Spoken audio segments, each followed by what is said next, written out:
మోడీ మీద కోపం ఉన్నోడు, దేశం మీద ద్వేషం ఉన్నోడు, కమ్యూనిస్ట్ ఐడియాలజికల్ మనస్తత్వం ఉన్నటువంటోడు.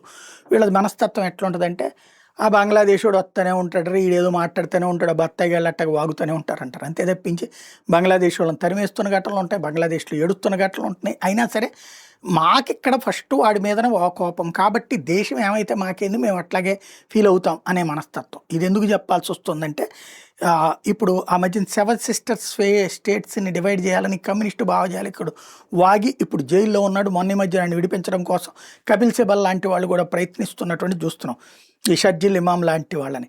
అయితే అట్లాంటి మాటల్ని తేలిగ్గా తీసుకోవట్లేదు భారతదేశపు సైన్యం, భారత ప్రభుత్వం.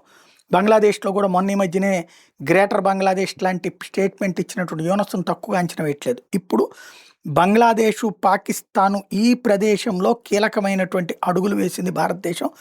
భారత నేవీ న్యూ బేస్ని హల్దియా ప్రాంతంలో ఏర్పాటు చేసింది, కరెక్ట్గా బంగ్లాదేశ్ పాకిస్తాన్కి సరిహద్దు ప్రదేశంలో.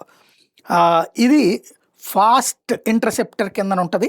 300 టన్నుల new water jet fast attack crafts అక్కడ ఏర్పాటు చేసుకొచ్చారు.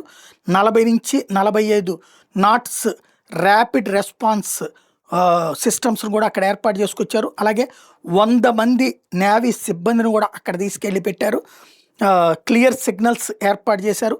కోస్టల్ లో చదరంగంలో అంటే కోస్తా తీర చదరంగపు అడుగులలో భారతదేశం ఎత్తుకి పై ఎత్తు వెంటనే వేసిందనమాట. వాళ్ళు నోటితో చెప్పారు, మనం చేతలతో చేసి చూపించాం అనమాట.